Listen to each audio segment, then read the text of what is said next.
Aventurero y gran señor, jugador y casi... Está sonando en Radio María una canción que no tiene nada que ver con Radio María. Eso significa, Javi, que está Ricardo empieza Sanjurjo Ricardo con nosotros paseando su cabra, sí. Sí. Ricardo. ¿Esta la conocías? No, esta tampoco la conocía. Bueno, es que esta es más de mi época. Sí, ya ni siquiera es de la mía. Willy Fogg, los 80 días, la vuelta al mundo. Mocedades cantando, o el consorcio, ya no me acuerdo qué encarnación de la familia era. Bueno, Ricardo, ¿por qué esta música? Un día como hoy, ¿por qué 80 días? ¿Por qué la vuelta al mundo? ¿Qué cabra nos quieres pasear hoy? No, es que estuve de viaje hace unas semanas. Estuviste de viaje. Y como pidiendo temas en Instagram, pues siempre no planteaban así ninguno que fuera como muy de pasear cabras. O sea, porque al final sí planteaban cosas así relacionadas directamente, cuestiones de teología y de tal, que bueno, que está muy bien, pero que no es el espíritu de paseando cabras. No, son cosas demasiado... Sí. Entonces decidí, bueno, pues qué cabra voy a pasear. Pues me voy a pasear a mí mismo, que estuve de viaje por ahí. Cuéntanos, ¿dónde estuviste? Estuve en Ámsterdam. Buen sitio. Ámsterdam, Países Bajos. ¿No era la primera vez? Era la primera vez. ¿Y qué has ido a hacer allá? Pues mira, aprovechando que fue en la semana de ceniza, aprovechando que en el seminario no tenemos clase, porque es en la semana que los seminaristas aprovechan para irse de vacaciones. De ejercicios espirituales. Y los profesores descansáis. Y los profesores somos los que nos vamos de vacaciones. Y de hecho, bueno, vacaciones tienen porque en carnaval sí que no tenemos clase tampoco. Claro. Entonces, bueno, algo es algo, ¿no? Entonces me invitaron a dar un curso de introducción al Nuevo Testamento a la gente vinculada a Piedras Vivas, porque como sabéis, pues yo soy un poco el coordinador, responsable, acompañante, nexo de unión, no sé, no me gusta, no sé, no hay un título válido. Sí, de Piedras Vivas, que el año pasado en estos micrófonos pudimos escuchar de qué se trataba, que es una comunidad vinculada a los jesuitas. Que se dedica, por un lado, a evangelizar a través del arte, y aquí en Santiago lo hacemos pues acogiendo a los turistas que se acercan a la catedral, y después también a fomentar o ayudar a jóvenes que en comunidad pues quieran crecer en su fe, tanto espiritualmente como formativamente, intelectualmente, vivencialmente. Entonces, bueno, yo un poco hago de nexo de unión entre las distintas comunidades también que hay, no solo en Galicia, porque ya van naciendo alguna más, en Pontevedra, en Vigo, que además esta semana pasada empezaron a hacer servicio ya en la Concatedral de Vigo, sino también pues, en el resto de España e incluso en Portugal, ¿no? Qué bueno, toda la península ibérica. Toda la península ibérica. Bueno, entonces has llegado a Ámsterdam, que es la ciudad de los canales. La ciudad de los canales.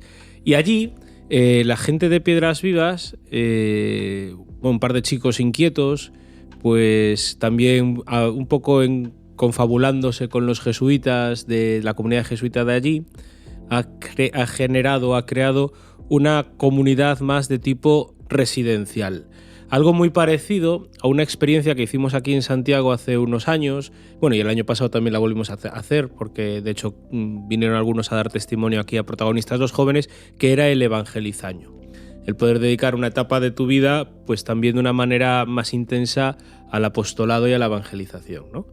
Y pues allí hay una comunidad que vive en una casa cedida por los jesuitas y que bueno, que el propósito es evangelizar en la ciudad más secularizada de Europa. Qué pasada, sí, porque Ámsterdam es tremendo. Sí, que yo creo que debe ser la ciudad más secularizada de Europa continental, junto con Berlín posiblemente. Sí, ¿no? Tere, ¿tú nunca has estado en Ámsterdam? No, nunca he estado. Te explicamos, porque yo he tenido la ocasión de estar y visto allí que en las calles había mostradores con prostitutas allí. Sí, hay de todo. Que había muchos sitios donde podías comprar marihuana, la gente fumando en la calle, olía allí a los lados. Sí, tiene fama de ser una ciudad un poco... Era un lugar que era muy difícil además transitar porque estaba llenísima de gente. Y de bicicletas. Tú fuiste, claro, también fuiste en fin de año, en Navidades. Sí, después del encuentro de TS.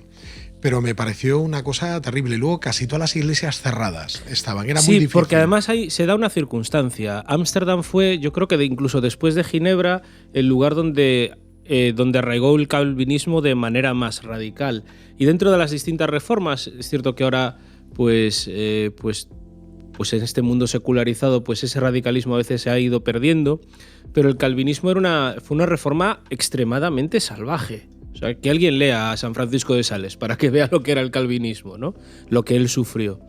Y entonces muchas iglesias católicas se convirtieron en lo que ellos llaman iglesias escondidas. Sí, tuve ocasión de ver una casa. Iglesias escondidas, que eran casas, 2, 3 casas, que hacia afuera parecían casas distintas, hacia adentro se juntaban y formaban pues pequeñas iglesias, pequeñas tal.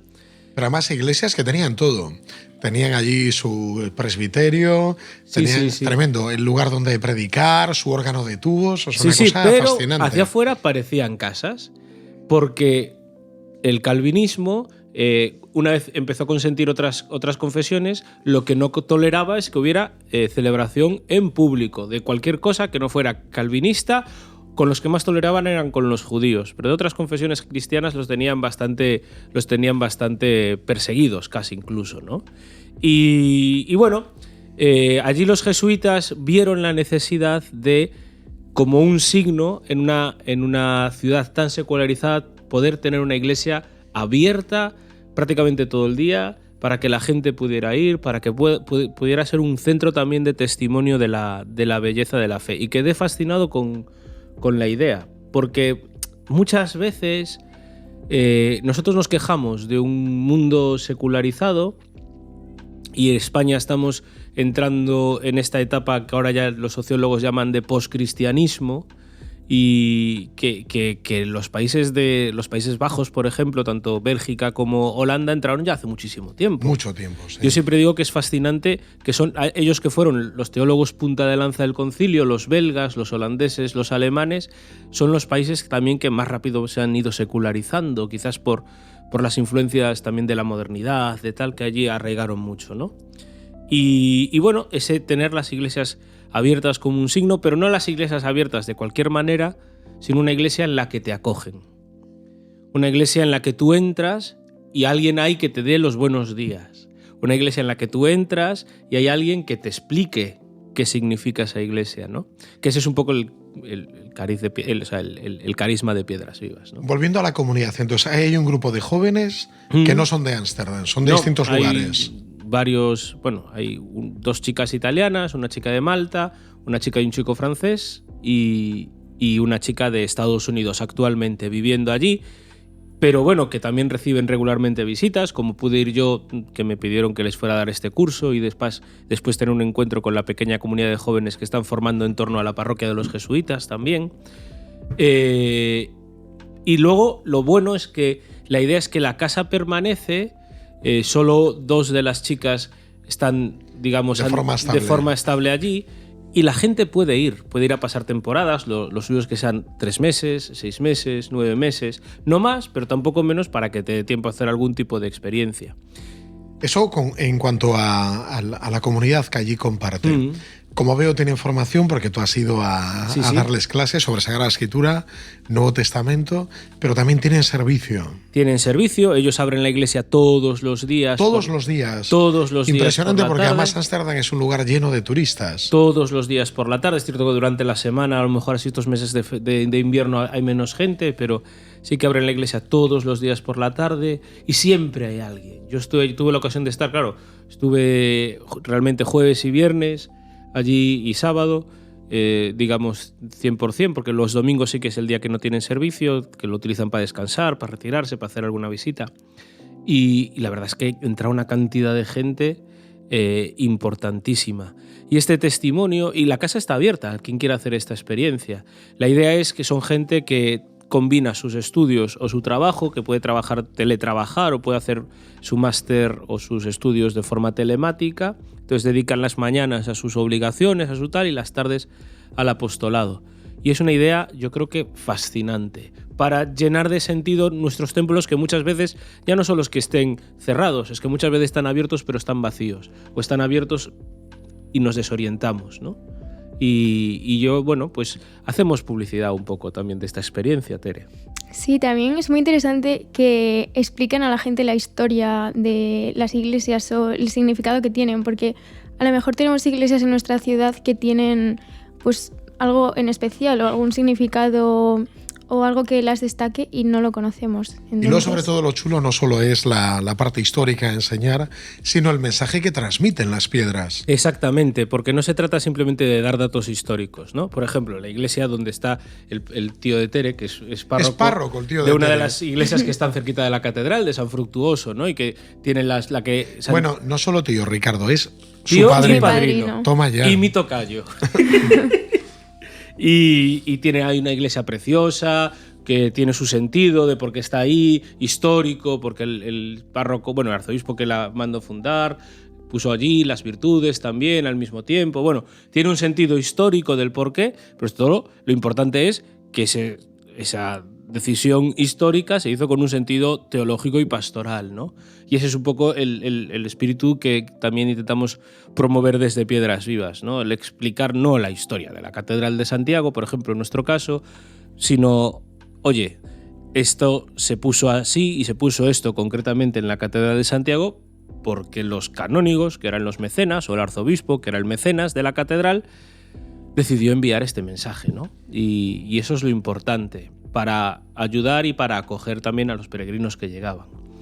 Y esa es la idea. Y otra cosa que me gustó mucho de este viaje a Ámsterdam es la austeridad con la que viven. Qué chulo. La simplicidad. Yo creo que con eso la es un viven, signo también, ¿no? Que es de estas comunidades.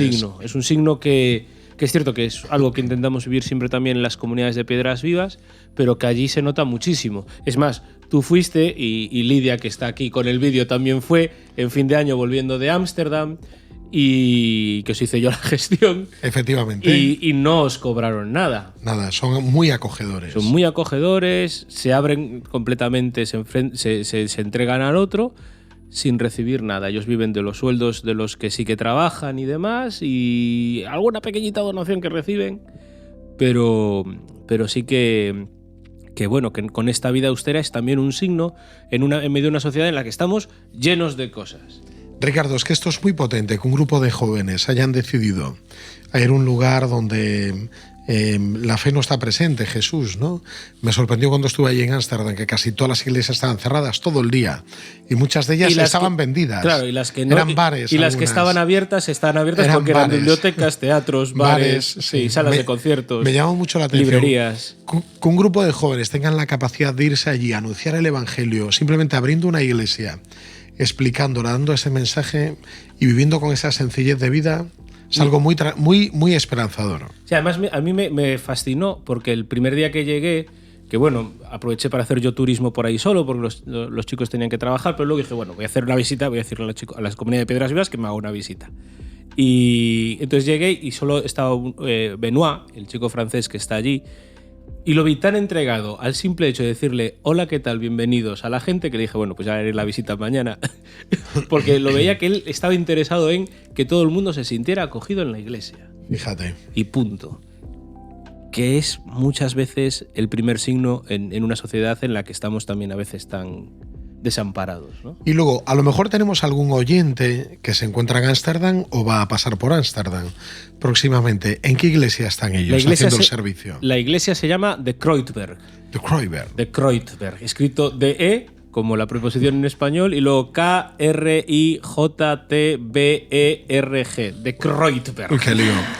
Pero mira, ¿y está dedicada a San? Está dedicada a San Francisco Javier, A San Francisco creo. Javier, sí. Vale, San Francisco Javier, San Francisco Javier. Estaba pensando que la imagen principal es un Cristo que está en una especie de iconostas y detrás Pentecostés, pero sí, es a San Francisco Javier. Sí, a San Francisco Javier. Es una iglesia preciosa, fascinante, que no te la esperas, además. Además en uno de los canales, ¿no? Está muy en el canal, en el Kaiser Canal, creo que es. Sí. Y está muy cerquita del Palacio Real. O sea, está en el centro de Ámsterdam. Sí. Bueno, me seguiría explayando, pero nos está haciendo, señas, Gaby. O sea que hay que dejarle tiempo a Chris para que hable. Ricardo, nos encanta la cabra que nos has paseado este mes, hablando de un tema tan interesante y yo creo que muy esperanzador, ¿no? Sí, muy interesante. Muy interesante. Yo creo que para el mes que viene ya tenemos tema también, o sea que, pero bueno, que si queréis enviar temas, ya sabéis, yo siempre pongo una historia que tengan que ver con diálogo fe-cultura, no cuestiones de teología propiamente dichas, ¿no? Y nada, las redes sociales, Adepa Xuventude, DPU Santiago, a mi Instagram también personal, @centolorrido, bueno, donde queráis, y si lo encuentro, pues ya os contestaré. Al internet, como decía el otro. Pues damos gracias a Ricardo Sanjurjo, delegado de Pastoral Universitaria en Santiago de Compostela, que nos ha paseado una cabra muy esperanzadora en este mes de marzo. Una cabra turística, sí.